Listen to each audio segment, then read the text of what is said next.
Dan Thompson continues to work tirelessly in Thanet and elsewhere.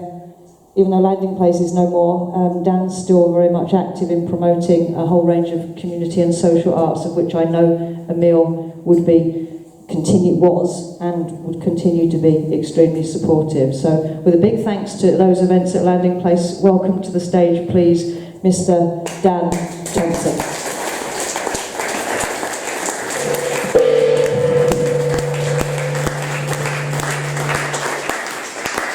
Okay, it's nearly the interval. We're nearly there. It's nearly half time. Anyone need a jelly baby before we go on? Good bit of sugar. Landing Place happened at Turner Contemporary, but Turner Contemporary shouldn't be called Turner Contemporary. The reason that place is there is because Turner came down to see Mrs. Booth, and this is a poem that I wrote for Landing Place about Mrs. Booth. He didn't come here for the clouds, he came for the cunt. Mr. Mallard arrived on the husband's boat, but he was nobody's husband, screwed his landlady enthusiastically for years, until, reversing the modern down from London trend, she took him back to the city and lived with him there, a kept man until his death. Mr. Mallard's rooms were here, on the edge of the harbour. 2 floors up they fucked, their unmade bed roughly where Tracy's sat, some 200 years after, surrounded by his paintings. Because when he wasn't between dirty sheets, his rough fingers daubed oil on board, dribbled watercolour on paper, a conservator's nightmare, North Sea salt mixed with paint, 100 East Kent skies darkening across the years. Whoa.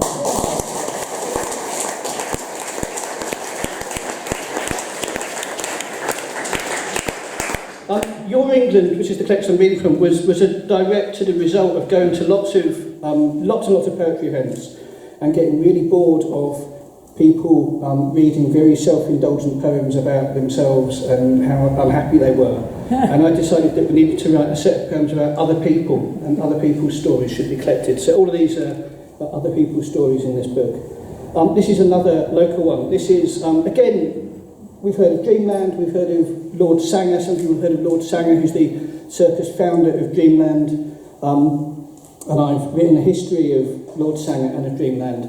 And what's interesting is that when you get into it, Lord Sanger is a complete failure. He travels around the country, does lots of things, none of which quite work, until he meets his wife. And that's the point at which his whole career turns round.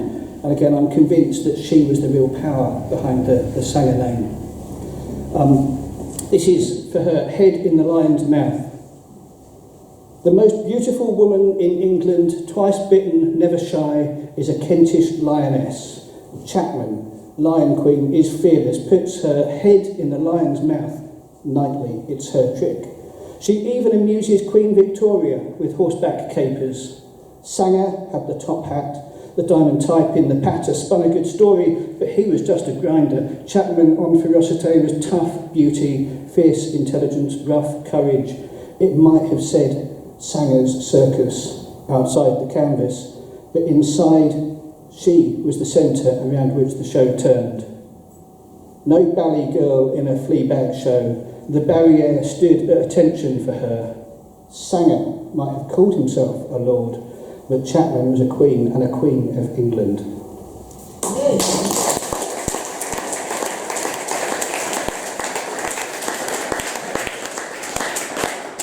And as we get to the interval, I'm going to finish with one last poem. This is brand new.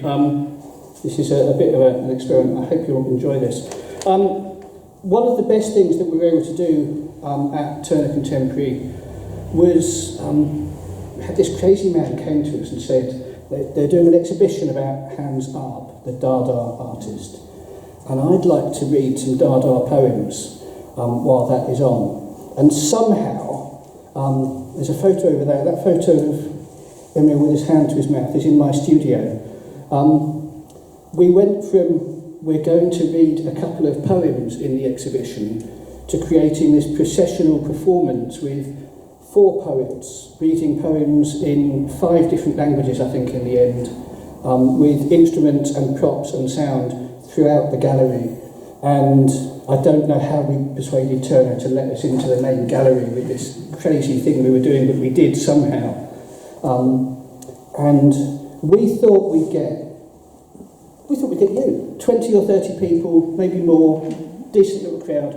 We ended up with, we walked out of the dressing room.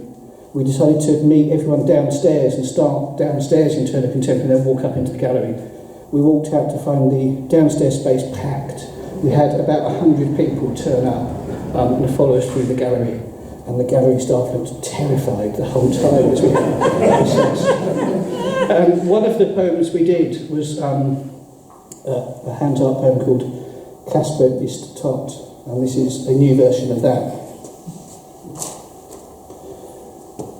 Emile ist tot, Emile ist tot. Who will hide the seagull in the cloud bag now? The potatoes will not fly again. Who will paint the sides of houses? Who will interpret the light on the garden pond? Alas, alas, our good Emile is tot. The white box has fallen silent. Your poems were questions. Dada, dada, thunder. Emile is tot. What form has your colourful soul taken now? Have you become a star seen in daytime? Or the wrinkle the wave leaves in the sand? Or the silver fish in the people's river? Oh, now from the crowns of our heads to the soles of our feet, we remember Emile is tot. The bindings of the books are rotten. But the walls have tongues and whisper your words into the wind of peace. Thank you. Oh.